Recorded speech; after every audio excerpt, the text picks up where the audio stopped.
So what's up, guys? I'm here with my guy. Actually, we're going to do some girl talk today. Jonathan Fernandez from Love and Hip Hop. What's up, baby? Hey, I got to say, so I grew up watching Mariah Carey. And in the 90s, if you go back and see, Mariah Carey did all her interviews like laying down on chaise lounges and things like that. And I was always like, you know what?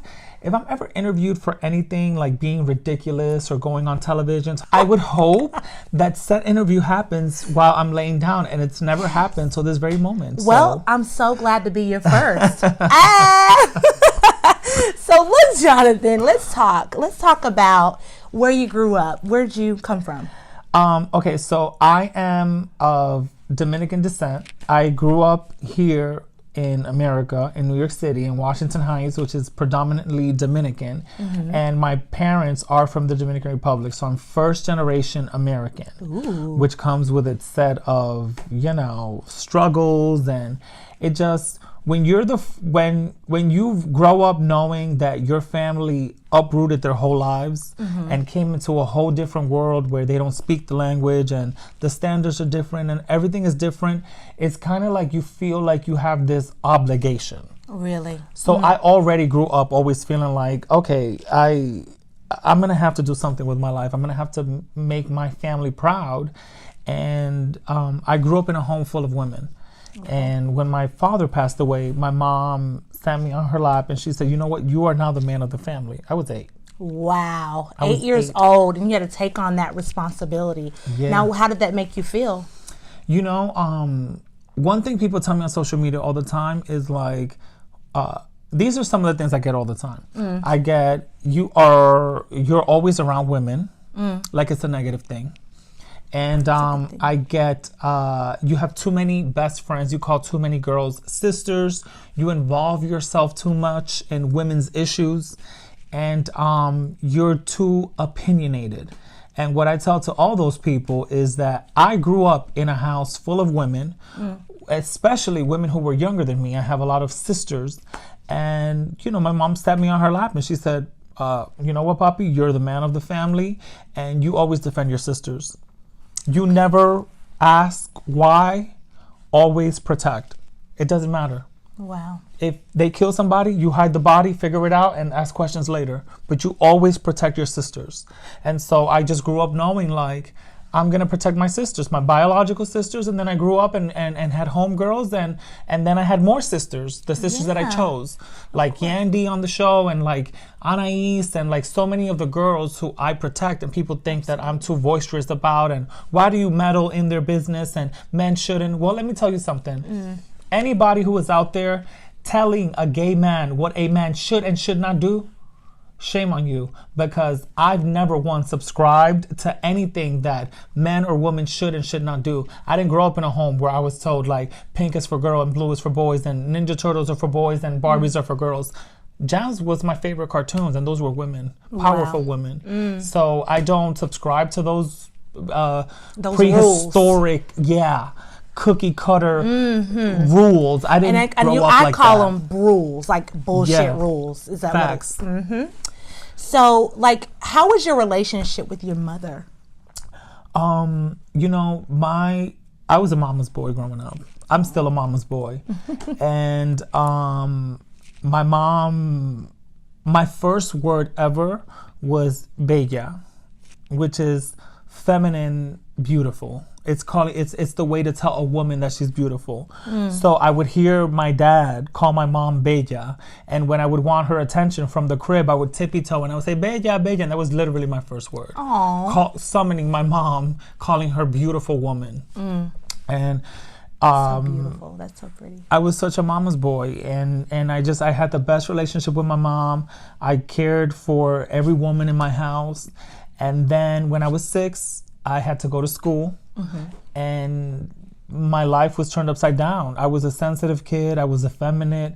I sounded different. I talked different.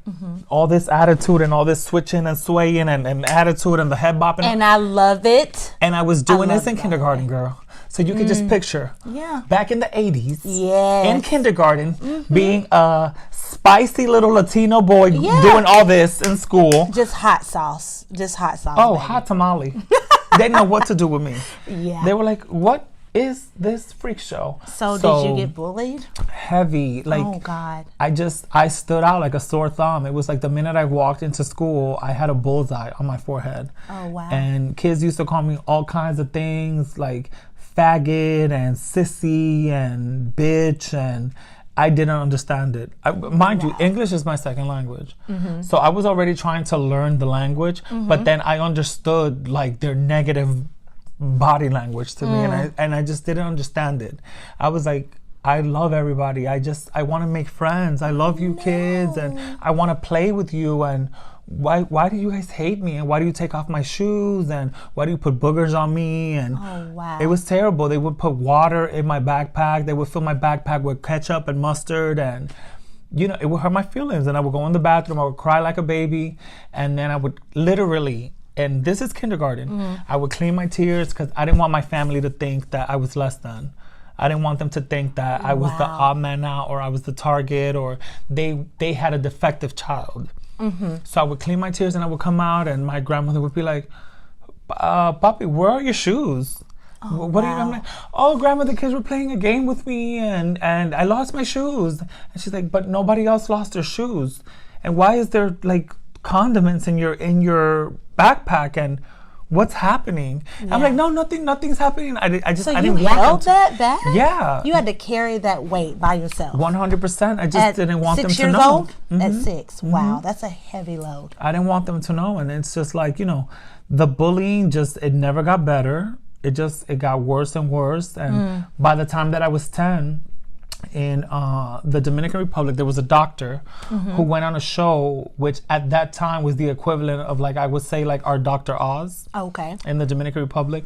And it was a doctor. He said that if you suspect that your child has like a gender identity crisis, or is questioning their sexuality, or you suspect that perhaps your child might be gay, that if you submit them to a treatment, because he was a psychotherapist. Okay. That if you submit them to his treatment, that he can fix them because it's an ailment. Wow. And my aunts in the Dominican Republic called my mom, and they said, how is Jonathan doing in school? Are they still picking on him? Is it still as bad as it was? And my mom was like, it's worse. Now he's so depressed, he won't come out of his room. No. And I'm scared that if they don't kill my baby's gonna kill himself. Yeah. And so if this doctor can fix that, then fix it. I don't want them to pick on him anymore because he's a bundle of joy. Literally, I remember one day my mom was crying and she said, I don't understand how... It's okay. Yeah. It's okay. I remember my mom was like, I don't understand how you sit in this house all day long and you're the happiest little boy. You're full of so much happiness and so much light and you love everybody. And the minute you come back from school, you're so sad. Like, why doesn't the world see you the way that we see you? Oh, wow. And I was like, I don't know. Like, I think they're playing. I think it's a game. And, so I understood my mother's frustration. I don't think my mom was like ashamed of me being a gay boy. I don't think my mom had any issues with gay people. I think my mom had issues with the fact that I was so effeminate and so sensitive and so loving, and the world didn't know how to receive me. Wow. And that's such a beautiful thing that your mom accepted you. That's very fortunate, and you're very blessed to have that, because a lot of people, parents are they shun their kids. They push them away. My mom let me play with Barbies. Like my mom knew that I loved, like I said, Ninja Turtles and I loved Mortal Kombat and I loved the Power Rangers, but I also loved Barbie and I loved Gems and I loved the Care Bears, and she loved all equally. My first bicycle was a Care Bears bicycle with a Care Bear on the front with a heart, and... Now let's talk about your dad. How was your relationship with him? So, do you remember? Because I do. You died at I was 8. He died at a very young age. He died when I was 8. Yes. But it's crazy, and people ask me all the time, how can you remember? But the thing is, you have to remember I was super impressionable because I walked every single day of my life knowing that I was different. And I always felt like the odd man out, and I always felt like nobody understood me except my parents. Wow. So when my father moved to the Dominican Republic, he separated from my mom. Mm-hmm. He was building a big house, and he became terminally ill. Mm-hmm. And he told my mom, he said, I think it's important for Jonathan to be with me in, my final days, however long they may be. Mm-hmm. And my mom said, you know what, as much as that is my baby and he is such a mama's boy, I agree, because mm-hmm. you're the only family, you're the only man mm-hmm. that he knows.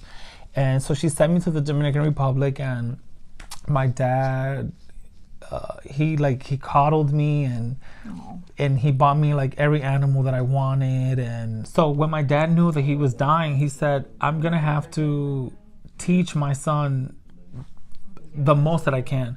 Mm-hmm. So my dad would teach me things like, you know what, growing up, you're gonna be the odd man out, and nobody's ever gonna understand you. But at the end of the day, you'll know yourself, and you have to know that everything that they're saying about you is a lie. And I remember my dad sitting with me and just teaching me so many things, and kind of he made me a man in those small months that I was with him. Wow. He did. Wow. Now, let's go ahead and talk about your auntie. Did you end up going to, what is it called? So it's gay conversion therapy. Okay, yes. And I did. I went through the whole thing. And now, what is that? Explain to people out there that's listening. There's many different levels of gay conversion therapy. I had the most extreme version, where it is involving psychotherapy, hormone therapy, and shock therapy. I had all three. Wow. Oh yeah, I had all three. It's dangerous. 100%. Wow. 36% of kids who go through gay conversion therapy, at least the version that I went through, end up committing suicide. Oh my God. Now, can you explain some details? Do you feel like going through that a little bit? Yeah, I mean, what did they do to you? So it was like I would be locked in a room, and just imagine you're a black woman. Mm-hmm. Imagine being locked in a room with a doctor. You're a child, impressionable child, and he is telling you, you're not a black woman. You're wrong and you're a liar. You are a white man. Wow. You don't see that? What makes you feel like a black woman? That makes me feel uncomfortable right now, just hearing that. Imagine being an 8-year-old child. Wow. Imagine. So I got hip to the game, and I knew what he wanted to hear, and I said, absolutely not. I love baseball. My favorite color is blue. I only play with Ken dolls and Ninja Turtles, and I want to get out of here. He knew it, and he put me on a lie detector machines. He would shock me when I would answer questions in a way that he didn't feel was appropriate, and it was just the worst. But what I will say is, any person who is still thinking that this is something viable and plausible and something that you should do to children, I would say subject yourself to it first. You would never give your child a vaccine that you've not taken. Do not subject your child to any therapy that you have not taken. You submit yourself through that therapy first, because I'm still dealing with the ramifications of it. Wow. I dealt with years of alcohol abuse and drug abuse. I was addicted to cocaine and all kinds of things because there's chemical imbalances in my brain that I will never be able to balance out. Yeah, because it tore your self-esteem up, I'm sure. 100%. And starting at a young, the hormone therapy, it's off balance forever, for the rest of my life. Now, I know that we have to go.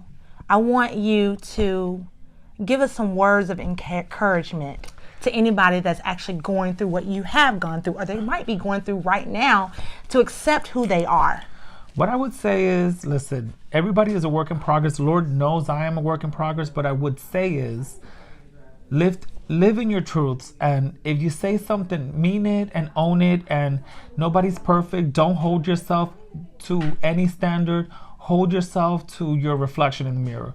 You're only responsible for the person that is looking back at you, not the person that you were yesterday, and not the person you expect to be tomorrow. You're only responsible for the person here today. And if you own what you just did and what you just said and can explain it, then it is what it is. I forgave my mother for what happened to me as a child, because she did what she thought best, and she was trying to protect me. And had I harbored resentment and I lived my life trying to move forward, looking at the rearview mirror, looking at what my mom did to me as a child, I would never be able to move forward. I would be crashing every day. And that's all that I can say. Wow. Jonathan, thank you so much. Thank you so much for having me. You have really, really, really, really touched my soul.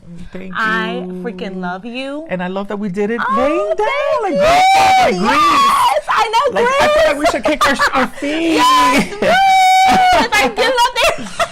Thank you so much. Jonathan, thank you. You are the best. You and too. I wish you the best. Thank okay? you, my love. Thank you. See you guys. It's Cheers. been great. All right, guys, I'll catch you next week. Subscribe and review. And make sure. Well, you know what? It's getting hot up in here because I'm getting real fired up.